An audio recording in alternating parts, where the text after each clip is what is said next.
tribal, whatever. But the youth, the young people, are not interested about the who come, because at the end of the day, when these people get the opposition, it is about them. It's not about the other people or the entire community. It's about the few cronies, the few friends. And that is what now the young people, in their, what they want is the fairness in their CVs, fairness in their whatever, in whatever they do. And this is what has really made me to come out and say that as a young person, because by 2027 I'll be turning 35 years old. So which means that I'll be in a threshold to hold a constitutional role of being the president of the Republic of Kenya.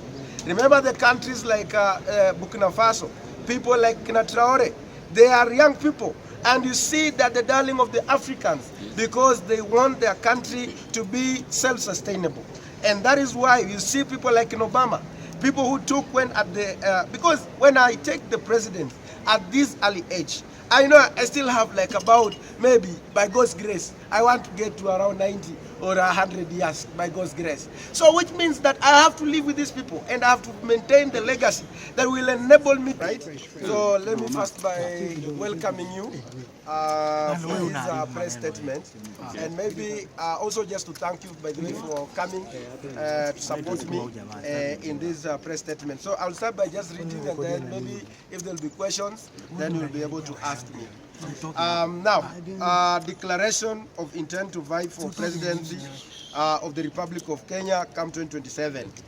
Fellow Kenyans, friends and patriots, today I stand before you with humility, courage and great conviction to announce I, Honorable Peter Kalero Salasya, Member of Parliament for Mumias East Constituency, officially declare my intentions to vie for the presidency of the Republic of Kenya in the year 2027 general election.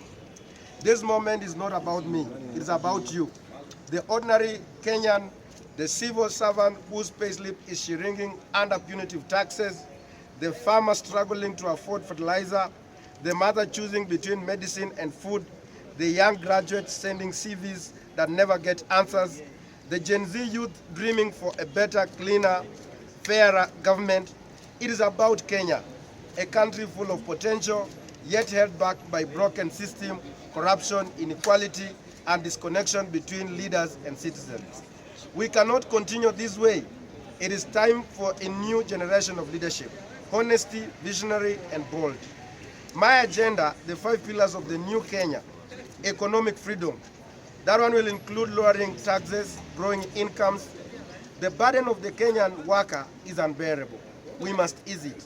As the president, I will review and reduce pay, NHIF and NSSF reduction to protect your hard-earned salary. I will expand the tax base through job creation, not overtaxing the few who are employed. Our economic policy will shift from taxation to production and innovation. We must grow the cake before we slice it. No Kenyan should feel punished for working hard. Number 2, universal health care through people-centered SHA. The Social Health Authority, SHA, must not be another burden. It must be a bridge to better health care. I will restructure SHA to align with the real medical needs of Kenyans, not bureaucratic interests. Every Kenyan will access affordable, dignified, and efficient health care, whether in Turkana, Kibra, or Mumias. We shall audit and clean up the NHIF legacy mess and guarantee the transparency in the healthcare funds. Health is not a luxury, it is a right. Number 3, ending corruption, sealing every leak in government.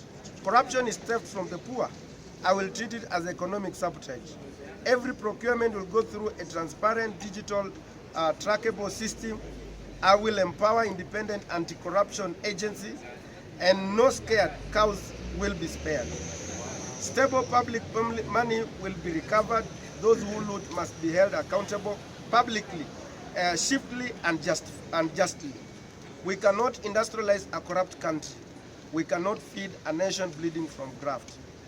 Number 4, education, jobs, and dignity for our youth. Education must prepare young people not just to pass exams, but to thrive in a modern economy. We will strengthen TVETs, invest in digital literacy, and equip schools with modern tools. I will implement a national youth employment guarantee program in agriculture, ICT, and public works. Internships and graduate trainee scheme will be mandatory across government departments and industry. No degree should gather dust. No young dream should die due to hopelessness. Number 5, a new deal for Gen Z governance through freedom and the rule of law. Gen Z is not just the future, they are now. I will form the first ever Gen Z Presidential Advisory Council to embed their voices in every national decision. Freedom of expression, digital rights, and civic space will be protected. Police brutality will end under my watch. The judiciary will be respected. Laws will be applied fairly, regardless of status, tribe, or region. Let Kenya be the place where every youth believes their country works for them, not against them. Fellow Kenyans, I will contest the 2027 election under a new political movement, one that reflects the dreams of a fair, inclusive, forward-looking Kenya. This movement's name and leadership will be unveiled in due course, and it will not be built on the tribal alliance or money power, but on the people power.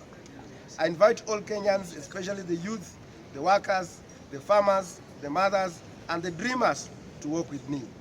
Together, let us make 2027 the year of Kenya's rebirth. Let us turn frustration into hope, despair into opportunity, and anger into action. The time for true transformation is now. God bless Kenya. God bless you. God bless Kenya. Honorable Peter Salasya, Member of Parliament, Mias East Constituency, 2027 presidential candidate. Thank you so much. Thank you for that. And first of all the best for the new journey that you started. We'd like to know, you've never mentioned this, that maybe you want to vie for presidency. Tumekuwa ukisema kwa utarudi tu kama MP. But we want to know what pushed you to. Of course, umeshatusomea manifesto hapa. Kitu kikubwa kabisa kimefanya ukaamua na let me vie for 2027 presidential. First of all, because we are not seeing the issues that the Gen Z or the young generation, because first of all, you know that the future of a nation belongs to the young people. And the young people of this country, they are worried about their future, because they are worried about the 30 years from now, 40 years from now, because the systems are not working, and the people who are occupying the system, they are not of goodwill or not working with utmost good faith in order to ensure that, because you remember that in the Kibaki leadership, there was 2030 vision 2030, but we are not seeing the leadership that is looking hard there, but we are looking at people who are self-centered and looking at the people who want, because everybody is saying that Ruto must go. Then who should replace Ruto if it's not Peter Salasya? Because the Kenyans want, or the young people want, a leader who is transparent, who is honesty, and who is ready to abide by the rule of law. And that is why I've been looking at the people who want to replace him. And then I say that they are not working. Remember, Peter Salasya has been just like a week or 2 weeks ago, I've been able to traverse the entire Western Kenya. We are now going for another tour of Nyamira, of Kisii, of Nyanza, coastal region, the northeastern, the eastern, and then the Mount Kenya, and then the Rift Valley. And because we have also seen that as much as we embrace from where we come from, the tribal, whatever, but the youth, the young people, are not interested about the who come, because at the end of the day, when these people get the opposition, it is about them. It's not about the other people or the entire community. It's about the few cronies, the few friends. And that is what now the young people, in their, what they want is the fairness in their CVs, fairness in their whatever, in whatever they do. And this is what has really made me to come out and say that as a young person, because by 2027 I'll be turning 35 years old. So which means that I'll be in a threshold to hold a constitutional role of being the president of the Republic of Kenya. Remember the countries like Burkina Faso, people like Kina Traore, they are young people. And you see that the darling of the Africans, because they want their country to be self-sustainable. And that is why you see people like in Obama, people who took when at the, because when I take the president at this early age, I know I still have like about, maybe by God's grace, I want to get to around 90 or 100 years by God's grace. So which means that I have to live with these people and I have to maintain the legacy that will enable me to live good in happiness with these people. But these people, the older generation, they don't care. They think about few years remaining by God's grace. Okay, we are not praying for anyone, whatever. And that is what has really prompted me. And I'm a leader who knows how to balance leadership. There is time for fun, there is time for leadership, there is time to provide way, and all those things. And all those qualities I do have. I'm a graduate from the Egerton University, and I did Bachelor of Commerce, Banking and Finance.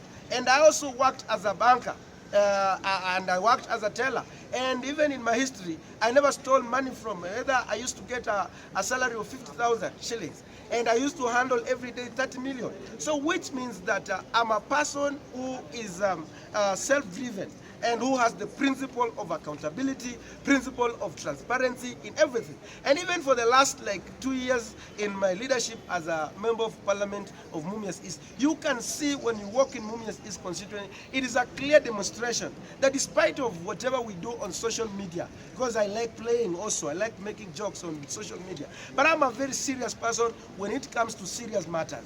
And that is why I see I'm the only savior, God-driven, God-sent leader that who can unite this country and bring people. I know there were some anchors that we were passing around when we were saying this community is doing what, but we have healed. We are now ready to bring all the Gen Zs from Nyanza, from Kisiaya, from everywhere, so we can move together. Maybe Honorable Salasya, thank you so much for telling us your intentions. We have had two issues in this country: independence of institutions. I think kuna venye institutions zingine ziko compromised. You have been in bunge. What can you say about that? Is it part of, or is it a priority in the manifesto? Yes, part of my key manifesto is to respect the independent bodies. And one of the key reasons why this country is suffering is because the independence of these agencies, government agencies, they have failed. And that's why they cannot do what they're supposed to be doing. And if I'm the President of the Republic of Kenya, I will allow the Parliament to do their work. And I will not allow the Parliament to come to the State House. I'll be like the king, will be just like, because I will not allow even the parliamentary grouping in the State House. It will be like a simple, the father of everybody. Whether it's the opposition, whether it's in the government, supporting the government, they will be all my children. I'm not just saying I'm not my children, but I'm just saying because of the virtue of being the president. And I will allow the judiciary to do their work. And it will make my work easy. If I allow judiciary to work, I allow the parliament to work, I allow the Senate to work, I allow the public prosecution to work, I allow all the DCI to do their work, I allow everything to do, I will be enjoying my leadership when I sleep, because I know every institution is doing what they're supposed to be doing. Finally, there has been an issue of debt. Yes. As it stands, for about 11 trillion in debt as a country. What is your focus? How are you going to focus on that? And precisely, maybe hii imekuwa a policy issue that people are supposed to sit down and discuss before they borrow. But as it stands, it looks like it is dominated in a way that somebody can just wake up, take a loan, recommend a loan as to take it. How are you going to handle that when you take power as a president? As a president, this problem that we are having today was done in the last government, when they passed a legislation that a government can go ahead and borrow the money even without consulting the National Assembly, and up to a certain level. And this is what has made this country to overborrow.